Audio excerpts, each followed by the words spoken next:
Hello mga kabentot, ngayon po ay gagawa natin ng paraan yung pagka-demonetize ng ating AdSense Reels.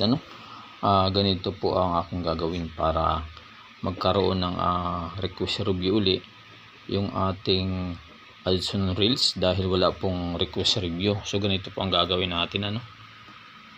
Punta lang po tayo sa ating Facebook page.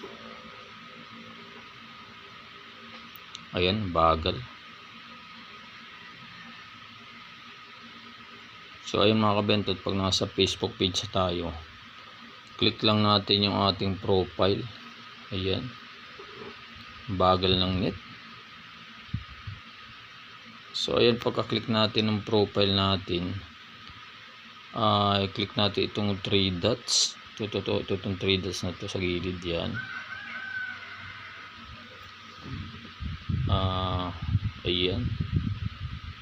Ayan mga kabentot, pagkatapos natin maklik yung 3 dots, i-copy link natin yan, yung ating link ng page natin. Tapos i-back na natin.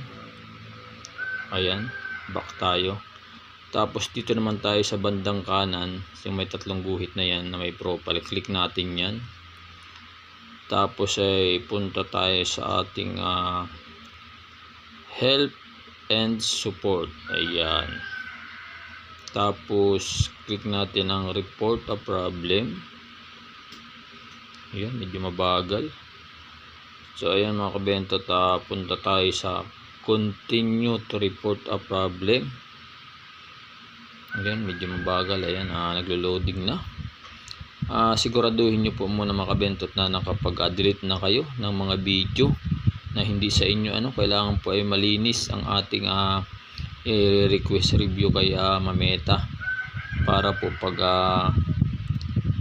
tayo ay na ma-approve, dahil kung meron pa rin po tayong mga video dyan na hindi sa atin at mayroong violation, ay pwedeng hindi pa rin tayo ma-approve kaya sa monetization ni Meta. Kaya siguraduhin po natin na malinis na at na-delete na natin yung ating mga reels kung saan po tayo nagkaroon ng restrict. Kung sa in-stream ads naman po, doon naman kayo mag-delete ng mga video na hindi sa inyo, dahil kahit po mag-request review kayo ay hindi po ma-approve yan. So ayan na, nandito na po tayo. Punta naman tayo dito, click natin yung include. Ayan, basahin nyo lang po yan. At kung pwede naman hindi nyo basahin yan, include nyo lang, click nyo lang include. At siyempre ang may problema sa atin ay yung ating page, ay scroll down nyo lang pababa at click nyo yung page. Ayan, pagkatapos ay X nyo yan at dito ay ilagay po natin yung describe the issue. So ganito, sulat po natin yung issue ng ating page dahil na unoriginal content tayo. So yun pa ilagay natin dito, dear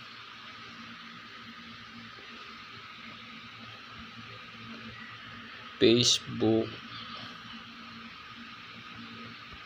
team. Ayan, I have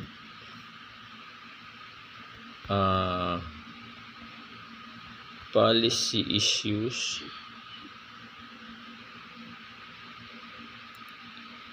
in my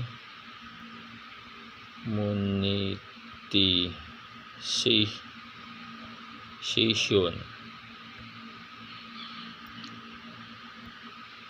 feature. Ayan, due to unoriginal content.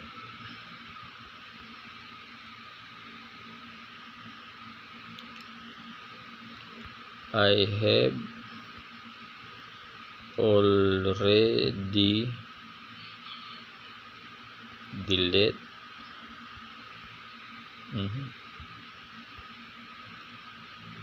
the video that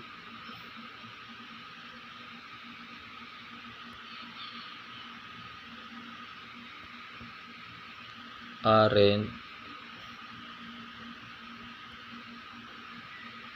mine. kindly review again the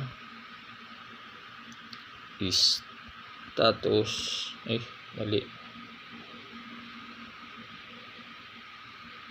of my account.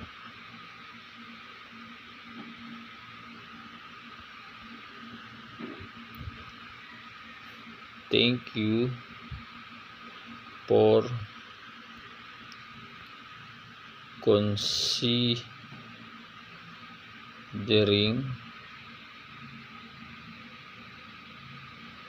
my request and taking time to review.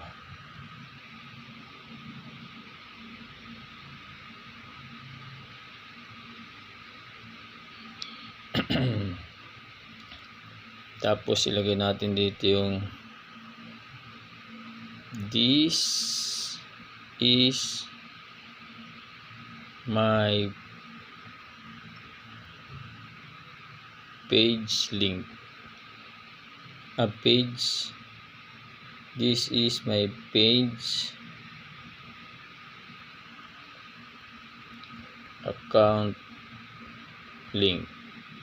So ayun mga kabento, tapos ay i-paste natin dito yung kinapi natin kanina, no?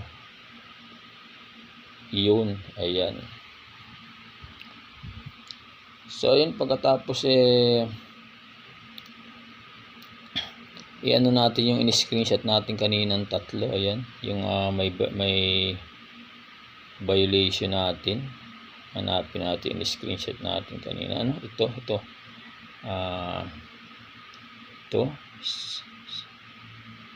Lagay natin yan. Isa. Ito yung ating violation. Dalawa. Gawin na natin tatlo para sigurado. Ayan.